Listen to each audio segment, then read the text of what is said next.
j'aimerais vous poser une question complémentaire. Vous avez dit que ce livre a été publié par une maison d'édition liée à l'Action française. Pas l'introduction générale des hindous, hein. Il est Oui, publié chez Marcel Rivière, hein. d'accord. Mais oui, la théosophie, histoire d'une pseudo-religion. Tout à fait. Mais en fait, effectivement, ce deuxième ouvrage paraît après l'introduction générale aux doctrines hindoues, et il est quand même surprenant qu'une maison liée à l'Action française ait publié un livre de René Guénon, vu le côté virulent de René Guénon vis-à-vis de l'Occident, vis-à-vis de ce qu'il appelle le préjugé classique. Il attaque quand même, voilà, il attaque toute l'Antiquité classique, les Romains doivent tout aux Grecs, les Grecs ont tout piqué aux Hindous. Donc en fait, c'est quand même comment dire, pour des gens qui gravitent autour de Charles Maurras, c'est qu'il est quand même surprenant de publier un tel auteur.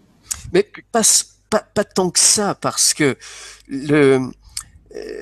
il faut comprendre comment s'est fait l'articulation. Jean-Pierre y reviendra sans doute.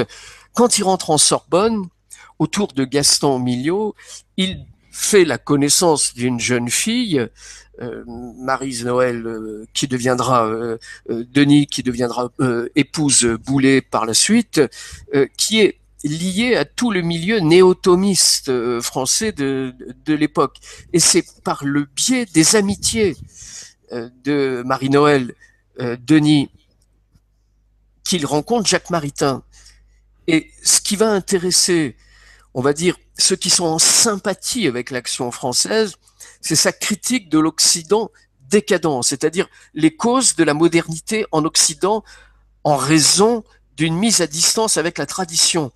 Et ce qui est surtout regardé par ces personnalités proches des milieux contre-révolutionnaires, c'est qu'en fait, la critique que porte Guénon sur le monde moderne, pour eux, leur est importante parce qu'elle permet de cibler ce qui fait vraiment la difficulté, l'oubli pour la France, mais pour l'Occident en règle générale, de son lien avec la tradition et l'héritage traditionnel. Alors après que cet héritage pour Guénon réfère plus à l'Inde que à la Grèce, à la Rome, et en particulier la Rome catholique, on va dire qu'au fond, il ne se distingue pas de ce qui pouvait être écrit par Louis-Jacques Olliot, par Fabre d'Olivet, par des penseurs qui n'étaient pas si mal vus que cela quand même par l'Action française, et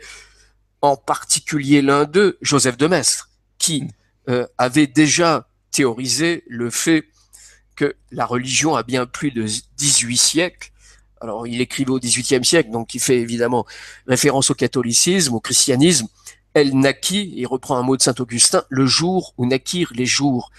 Ça veut dire qu'en réalité, les germes, les semina verbi, comme dit Saint-Augustin, ont été déposés, les semences de vérité, les semences du Verbe, ont été déposées libéralement par le Créateur dans toutes les géographies différentes du globe. Et qu'il y a, oui, des traces de vérité dans différentes civilisations, et on peut y reconnaître des éléments de parfaite harmonie avec ce que dit le christianisme.